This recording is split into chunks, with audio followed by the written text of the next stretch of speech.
जय हिंद दोस्तों। स्वागत है GK Vikram study YouTube channel में आप सबका। दोस्तों, आज के इस वीडियो में हिस्ट्री यानी कि इतिहास के टॉप 50 क्वेश्चन आपके लिए लेकर आए दोस्तों, जो आपके सारे एग्जाम में बार बार पूछे जाते हैं।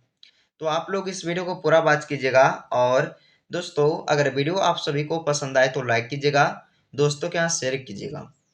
देखिए, शुरू करते हैं पहले क्वेश्चन से। मंगल पांडे को फांसी कब दी गई थी? मंगल पांडे को फांसी कब दी गई थी? आंसर बी होगा 1857 में। दोस्तों, 1857 में जो है मंगल पांडे जी को फांसी दिया गया था, याद रखिएगा। रानी लक्ष्मीबाई का दूसरा नाम क्या था?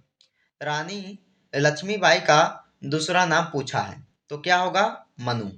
मनु यानी कि ऑप्शन बी। चलिए दोस्तों, अगला क्वेश्चन है, रानी लक्ष्मीबाई की शादी कब हुई थी? रानी लक्ष्मीबाई की शादी कब हुआ था? 1842 ईस्वी में। 1842 में जो है ये रानी लक्ष्मीबाई का शादी हुई थी। अगला क्वेश्चन है, विलय की नीति किसके द्वारा लाई गई थी? तो विलय की नीति जो है ये दोस्तों लाया गया था लॉर्ड डलहौजी के द्वारा। ऑप्शन डी सही होगा, लॉर्ड डलहौजी के द्वारा विलय की नीति लागू हुआ था। अगला क्वेश्चन है, मुगल के अंतिम शासक का मकबरा कहाँ है? तो मुगल के अंतिम शासक का मकबरा कहाँ पर स्थित है? रंगून में होगा, यानी कि ऑप्शन ए। चलिए दोस्तों, अगला क्वेश्चन, अगस्त प्रस्ताव कब आया था? अगस्त प्रस्ताव कब आया था? दोस्तों, ऐसे क्वेश्चन को एग्जाम में पूछा जाता है, तो आप लोग ध्यान से देखिएगा। अगस्त प्रस्ताव को लाया गया था कब? 1940 में, ऑप्शन सी। अगला प्रश्न है, कैबिनेट मिशन योजना कब आई थी? कैबिनेट मिशन योजना आई थी 1946 में। 1946 ईस्वी में जो है कैबिनेट मिशन योजना जो है आई थी। अगला प्रश्न है, सुभाष चंद्र बोस की मौत कहाँ पर हुई थी? सुभाष चंद्र बोस जी की मौत जो है वो हुआ था कहाँ पे? फार्मोसा में। फार्मोसा में दोस्तों। और दोस्तों, सुभाष चंद्र बोस की जो मौत है किसके कारण हुई थी, ये आप लोग कमेंट करके बताइएगा। अगला क्वेश्चन है, जलियांवाला बाग हत्याकांड कब हुआ था? जलियांवाला बाग हत्याकांड जो है कब हुआ था? तो 1919 ईस्वी। 1919 ईस्वी में जो है ये जलियांवाला बाग हत्याकांड हुआ था।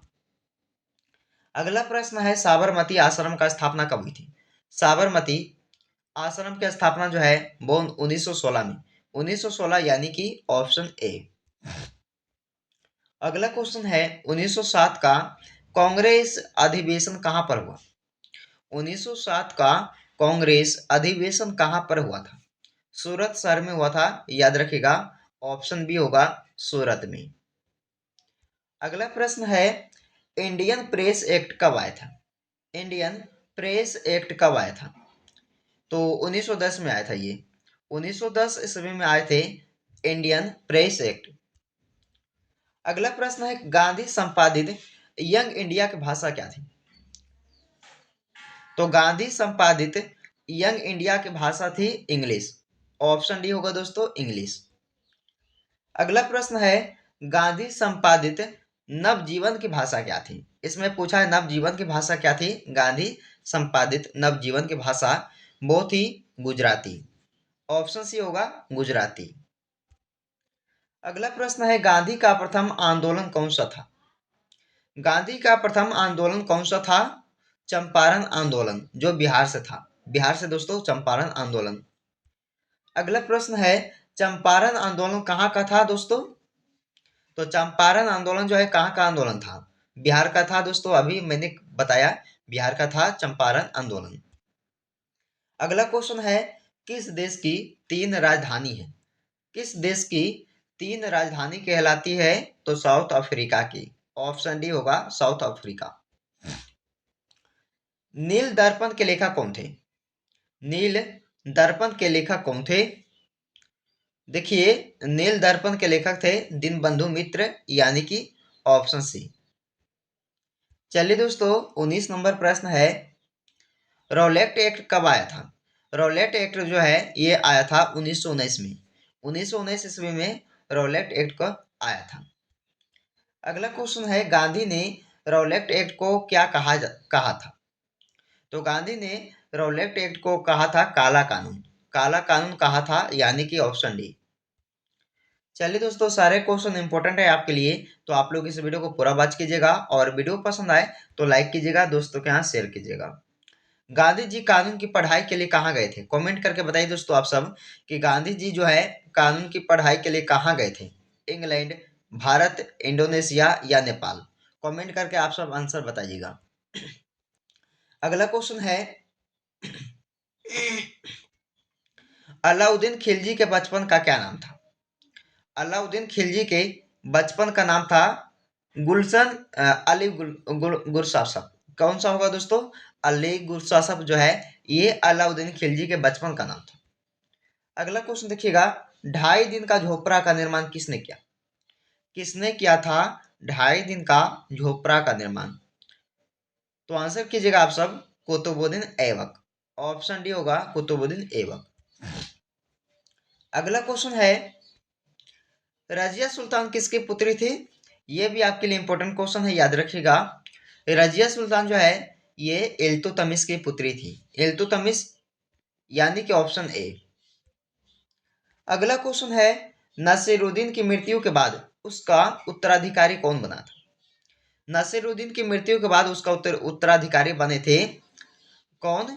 बलबन। ऑप्शन ए होगा बलबन। अगला प्रश्न है, औरंगजेब का उत्तराधिकारी कौन था? औरंगजेब का उत्तराधिकारी कौन था? बहादुर शाह। बहादुर शाह यानी कि ऑप्शन ए। अगला प्रश्न है, भारत में सबसे पहला आक्रमण करने वाले कौन थे? तो भारत में सबसे पहले आक्रमण करने वाले कौन था? अरब मुस्लिम। अरब मुस्लिम यानी कि ऑप्शन डी सही होगा। दोस्तों सारे क्वेश्चन जो है हिस्ट्री यानी कि इतिहास के हैं, जो सारे एग्जाम में पूछा जाता है, तो आप लोग इसे ध्यान से देखिएगा। ओके, महमूद गजनी ने किस प्रसिद्ध मंदिर को लूटा था? तो महमूद गजनी ने जो है ये सोमनाथ प्रसिद्ध मंदिर को लूटा था। आंसर ए होगा। अगला प्रश्न है, तराइन की पहली लड़ाई कब हुई थी? तराइन की पहली लड़ाई हुआ था 1191 में। 1191 में यानी कि ऑप्शन ए। अगला प्रश्न है, तराइन की दूसरी लड़ाई में कौन विजयी रहा था? तराइन की दूसरी लड़ाई में दोस्तों विजयी रहा था मोहम्मद गौरी। मोहम्मद गौरी यानी कि ऑप्शन सी। अगला प्रश्न है, प्रसिद्ध फारसी त्योहार का प्रवर्तन किसने किया था? तो प्रसिद्ध फारसी त्योहार का प्रवर्तन जो है ये किए थे बलबन ने। आंसर भी होगा बलबन। अगला क्वेश्चन है, यात्री यबन बतूता किसके शासनकाल में भारत आया? यात्री यबन बतूता जो है ये किसके शासनकाल में भारत आए थे? तो किसके दोस्तों? मोहम्मद बिन तुगलक के शासनकाल में आए थे। अगला प्रश्न है, भारत में चिश्ती सिलसिले को किसने स्थापित किया? तो चिश्ती सिलसिले को स्थापित किसने किया था भारत देश में? शेख मोइनुद्दीन चिश्ती ने किया था। ऑप्शन बी इस क्वेश्चन का राइट आंसर आपका होगा। अगला क्वेश्चन है, सूफी परंपरा में पीर का आशय क्या होता है? सूफी परंपरा में पीर का आशय होता है सूफियों का गुरु। सूफियों का गुरु यानी कि ऑप्शन बी। अगला क्वेश्चन है, अजमेर में किस सूफी फकीर की दरगाह है?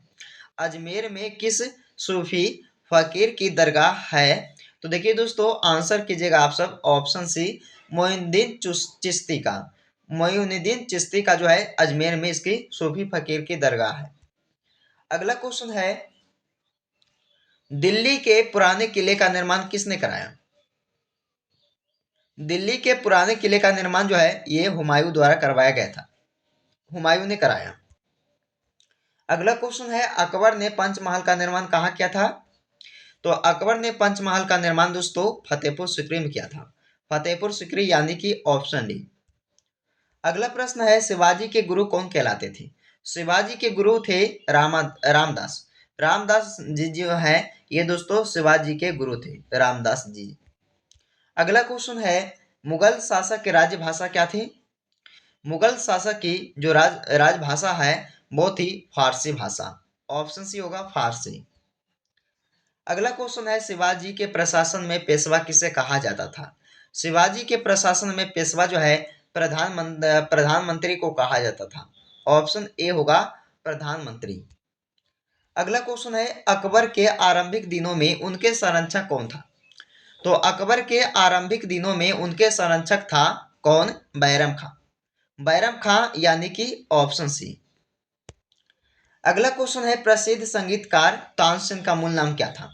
प्रसिद्ध संगीतकार जो है तानसेन का मूल नाम था रामतनु पांडे, यानी कि ऑप्शन सी रामतनु पांडे। अगला प्रश्न है, रामायण का अनुवाद फारसी में किसने किया था? बदायूनी ने। बदायूनी ने दोस्तों रामायण का अनुवाद फारसी में किए थे। ऑप्शन बी होगा बदायूनी। अगला प्रश्न है, खानवा का युद्ध बाबर और किस राजपूत राजा के बीच में हुआ? तो खानवा का युद्ध हुआ था बाबर और राणा सांगा राजपूत राजा के बीच में हुआ था दोस्तों, यानी कि आपका ऑप्शन डी होगा राणा सांगा के बीच में। अगला क्वेश्चन है, बाबर की मृत्यु कहाँ पर हुई थी? बाबर की मृत्यु हुआ था आगरा में। आगरा शहर में बाबर की मृत्यु हुआ था। आंसर ए होगा। अगला क्वेश्चन है, शेरशाह सूरी की मृत्यु कहाँ हुई थी? शेरशाह सूरी की मृत्यु कहाँ हुई थी? कालिंजर में। ऑप्शन बी, कालिंजर में हुआ था दोस्तों, यानी कि ऑप्शन बी। अगला क्वेश्चन है, दीन ए इलाही किसके द्वारा शुरू किया गया था? दीन ए इलाही किसके द्वारा शुरू किया गया था? आंसर होगा अकबर। अकबर द्वारा जो है दीन ए इलाही शुरू किया गया था। अगला प्रश्न है, किस मुगल शासक ने मनसबदारी प्रणाली को शुरू किया?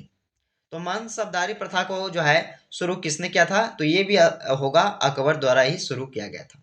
आंसर इसका ए होगा अकबर। अगला क्वेश्चन है, उत्तर भारत की प्रथम मुस्लिम महिला शासक कौन थी? उत्तर भारत की प्रथम मुस्लिम महिला शासक कौन थी? रजिया सुल्तान, यानी कि ऑप्शन बी। चलिए दोस्तों, आज के इस वीडियो का अंतिम क्वेश्चन है, देखिए भारत में सबसे पहले तोप का प्रयोग किसने किया था? यह भी आपको कमेंट करके बताना होगा इसका आंसर। तो भारत में सबसे पहले तोप का प्रयोग किसने किया था? अकबर, बाबर, औरंगजेब या हुमायूं? तो इस क्वेश्चन का आंसर जो है कमेंट करके बताइए दोस्तों। तो टॉप 50 क्वेश्चन जो है इतिहास के इस वीडियो में हमने कवर किए, जो आपके सारे एग्जाम्स के लिए इंपॉर्टेंट रहेगा।